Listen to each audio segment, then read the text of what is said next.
On this episode, I have 5 New York Jets asking me questions. You ask questions, and I answer them. This is the Ask Gary Vee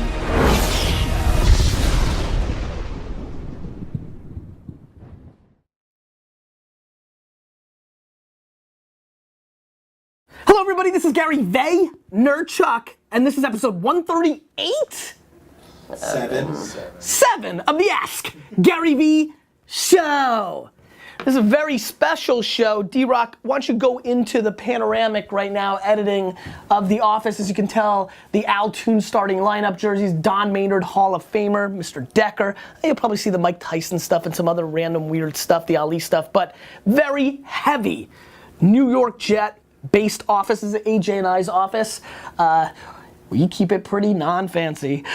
This is a very special episode of the Ask Gary Vee Show. I primed it yesterday. I'm very excited about this. This is the NFL, specifically New York Jets preview show. If I am somewhat lucky or somehow we get to next year, we'll do it again. And on this show, 5, my lucky number, 5 New York Jets ask me questions for the show. So Stunwin, show them.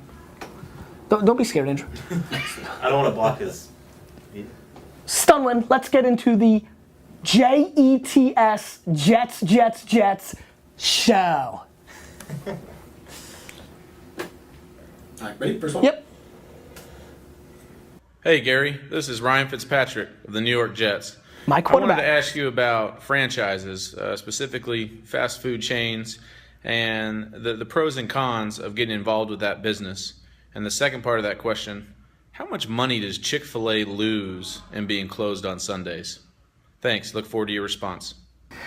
Fitz, super excited for the starting quarterback to start off this tremendous show. First of all, epic beard. I mean, geez Louise. I mean, I thought I was bringing it a couple months ago. That thing is a beast. Super excited. Little quick shout out to my brother-in-law, Alex Klein. I yelled at him profusely in 2009 and 10, telling him that Fitzpatrick was better than our quarterback. And so now I get my chance 5 years later to have Fitz QB this team up. I'm excited to see you Sunday, Fitz. Great question.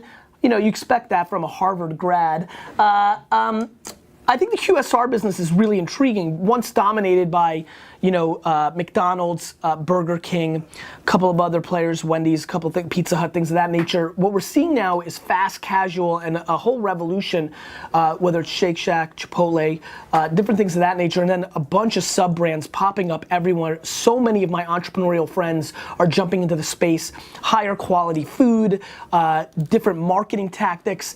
I think we're gonna see the biggest shift in quick serve restaurants that we've seen in the last 50 years happen over the next 20. And so for entrepreneurs out there, I think it's a very intriguing business model. It's a tough business, the restaurant business is a tough business, but when it hits for real. And so I'm a big fan of the industry. I've been looking at it. I've been looking and poking and prodding to, is there any opportunities for me to get involved in it? Here, a little fun fact. Any of you in Jersey know, Wine Library sits right next to a Taco Bell. Dad and I just bought that Taco Bell a couple of months ago. It's sitting empty for extra parking. I've been thinking about coming up, Stefan, what? Get in here. I've been thinking about creating some brand from scratch. So I'm looking for any chef partners out there that have always wanted to do premium hot dogs or some other random idea. I'm open for business. So Fitz, I think it's an interesting industry with a lot of opportunity, with the biggest shift in its opportunities in maybe a half a century coming up. As for Chick-fil-A, they lose a ton of business on Sundays, but I think for the people that know that business and the family that runs it, they're more passionate about the reasons they're closed for that, and I respect that. Everybody's got the things that matter to them most. For example, the Jets matter to me most. If during Sunday's game at 1 o'clock, at 1:47, I get 8,000 texts, emergency, and I look, and I am told by friends and family that the liquor industry and the internet have been shut down forever, I could care less. All I want to make sure is that the Jets are whipping the Browns' faces. So, everybody's got their own religion. That's my answer. All right, let's keep it going. Gary, what's going on? B. This is Marshall. Brandon Marshall. Question. What can I do now to set up myself for business when I'm done playing ball? Thank you. Brandon, first of all, thank you so much for helping me curate this tremendous show. I'm super excited, as you can tell by wearing your number 15 t-shirt. You're gonna rebrand 15 in green the proper way. You like that, Andrew? There's a lot of things you could be doing to prepare for life after football. I think a lot of it has to be to do around networking with the right people in the business world or any other place you want to go into, especially when you have celebrity status as a football player. You can leverage that during your time. It's amazing. I've watched this happen with a lot of my athlete friends. It's amazing the level of leverage lost the second a player stops playing from literally the day before. It's incredible. And so while you're active, being in the New York market is a tremendous opportunity. You have a huge opportunity to leverage that because you have access to so many individuals. So what I think you have to do is reverse engineer what you want to accomplish, and then start networking and using that celebrity to get access to people and start learning and start executing and start making real relationships. So they're tangible relationships and they're not built on, oh, I want to hang out with my favorite football player or football player. They're real relationships post football where you actually have that rapport and you go into business or motivation or nonprofit or whatever is your driver. And so there's that. Brandon, I'm going to give you a little prediction here. This is one of the toughest secondaries you're facing this Sunday with Cleveland, which concerns me, but I still see 6 catches for 89 yards and a sit back touchdown. We're rolling. It's rolling. Oh, it's rolling. Gary, Eric Decker. Eric Decker, jersey Want right to know there. how can athletes use social media to expand upon their brand? Eric, I think one of the biggest, first of all, super pumped, you and B. Marshall, the tag team. I love this, best receiving core we've had in a long time, probably since '98. I think athletes need to engage with their fans a lot more. Just pushing out like, come to, my nonprofit event, buy my jersey, support my friend. You've obviously have a celebrity spouse as well, so bring exposure to her stuff. Like, all celebrities, not just athletes, are always pushing. Like, come and see my stuff, do this stuff, come and do this for me, do this for me. How about doing something for them? The amount of people, Eric, right now on Twitter that are saying, Eric Decker, can't wait, Eric Decker did it. A lot of people saying, Eric Decker, you're so hot. Why don't you engage with some of those people and literally just use Twitter video like I love to use, grab your phone, go to Twitter, reply. I'm gonna do it right now. You know what, D-Rock? I'm gonna do it right now. Let's just randomly pick somebody. This is the way to do it, right? You'll probably edit and do whatever you're doing. Here we go, I'm just hitting notifications. Boom, there we go. Let's see who says something. Here we go, D-Rock said something. D-Rock, get out of it. Let's find something here. All right, let's keep going, just scrolling. A lot of rebranding. Let's see if somebody says hello. Dustin Riddle, Gary V, have a great day. Great, so I hit the reply button. I hit the camera in the bottom left corner. I hit the camera in the top right corner. I switch it to camera mode. I flip it to selfie mode. And now I forgot the goddamn guy's name. Son of a bitch. Let's exit out. Let's go back. Done. Dustin, got it. All right, Dustin.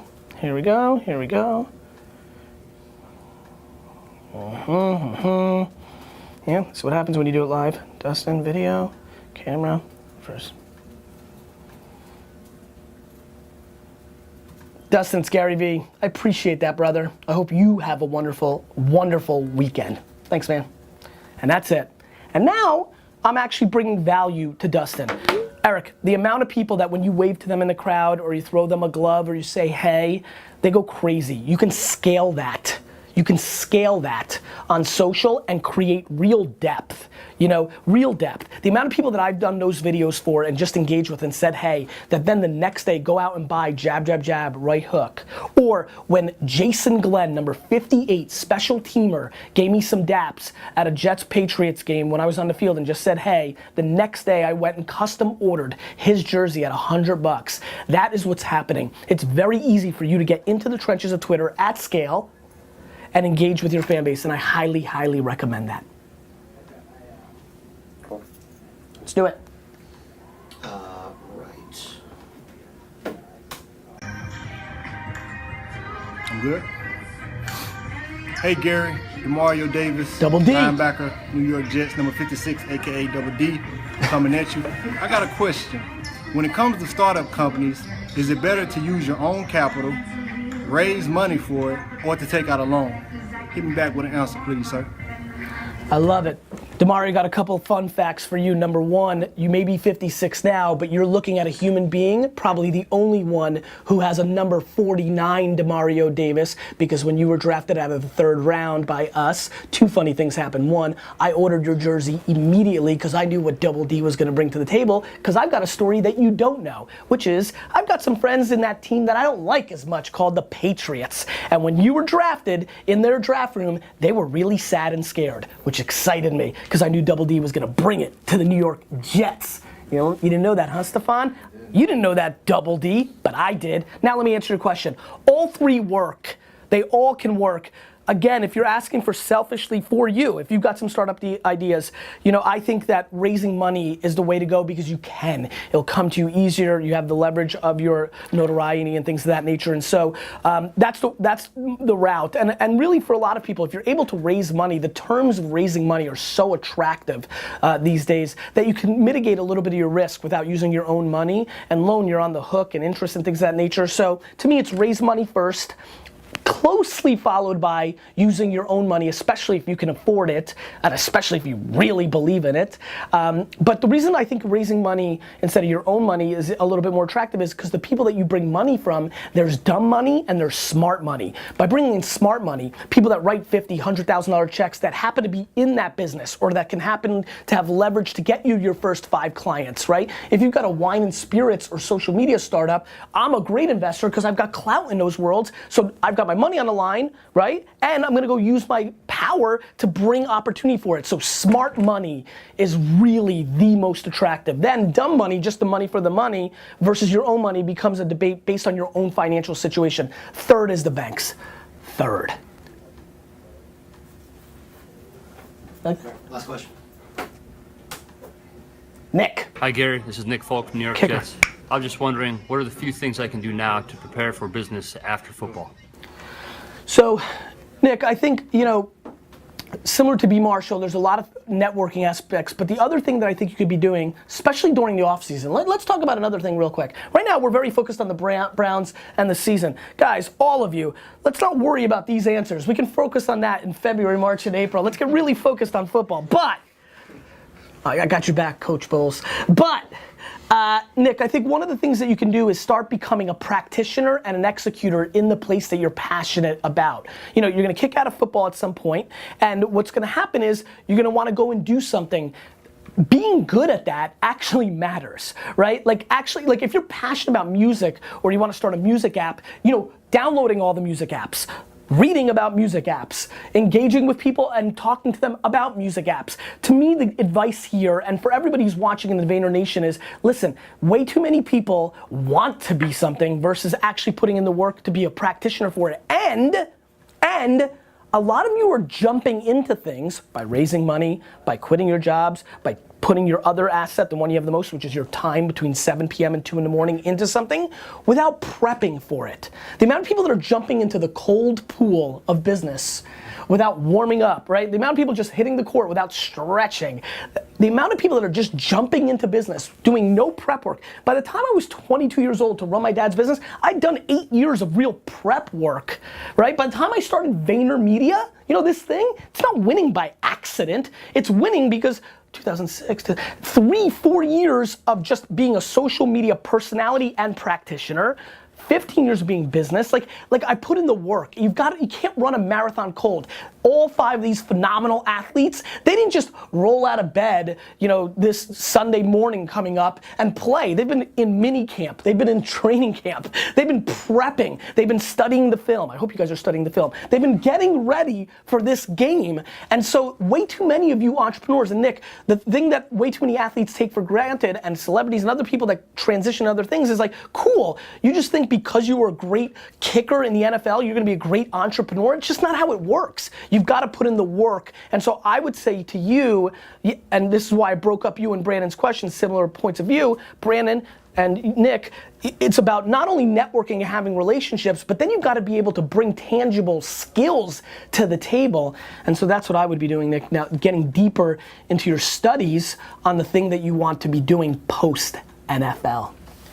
Guys, I mean, like, listen, there's just no better show for me than what just happened. 5 amazing New York Jets asking questions for this show. So now I'm gonna go into my prediction part. I'm gonna give you a prediction for this Sunday, like I'm gonna do every week prior to the game. So, you know, depending on Thursday, Friday, Wednesday, depending on how many shows I'm taping that week. And then I'm gonna give you the season prediction, which is the big one. The sad thing is this show hasn't been going around that long, and so you don't know that for the last 4 years, NFL seasons, I have been very pessimistic and have predicted the Jets not to make the playoffs and very worried. 5-11, 6-10. I've been very down, very concerned about many different things.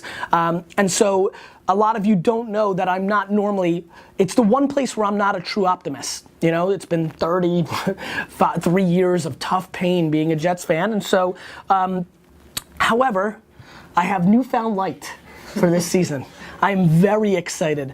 If the offensive line holds, if the safety play is as strong as I'm hoping, we've got some youngsters. Pryor, we need a lot from you. But when I look at that whole situation, Sheldon coming back, hopefully in 4 weeks, maybe it's 6 or 8, depending on what the NFL does. Big Cat, 92, like one time Sean Ellis, now Leonard Williams, looks like a beast. I'm very optimistic. Mo is as strong as it gets. You got Batman and Robin in the secondary, the Batman and Robin of the receiving core. I'm obsessed with Quincy, number 81, at H-back tight end stuff. There's a lot of stuff with Devin Smith. We're about to see what he can bring to the table. I'm a big believer in the Coach Bowles, Fitzpatrick demeanor, and I think Chris Ivory is one of the grossly underestimated running backs in the NFL. If the special teams can do a little something, I'm excited about that. Chris, number 17, I like what you're doing.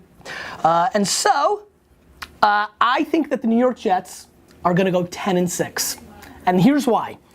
Because I think the Buffalo Bills are the most grossly overrated team in the NFL. Everybody's buying into the hyperbole. I am completely blown away by people's belief that they're going to the playoffs and that they're gonna win 9 or 10 games. It's a 5-11 team. They stink, and we're gonna find those openings of victory. We're gonna lose some games along the way. I know that most people have the Jets at 5-11, 6-10. I know the most optimistic have us at 9-7. I'm going all in on this team. I feel it. I feel it in a big way, 10-6. And with that, this Sunday, the Jets go out and beat the Cleveland Browns, who have not won an opener since I think 2004, 19-7. And that's my predictions for the season. I'm excited. We will track it along the way. I recognize that I've put myself out there, but I believe, baby. I believe. Statement of the day. In that statement, I'm tweaking it a little bit for this weekend. I want your favorite team's prediction record for the season, just to see where you guys are at, and I'd love to see your statement. I hope you enjoyed this show as much as I did. Jets, Jets, Jets, Jets. You keep asking questions, Jet players, and I'll keep answering them.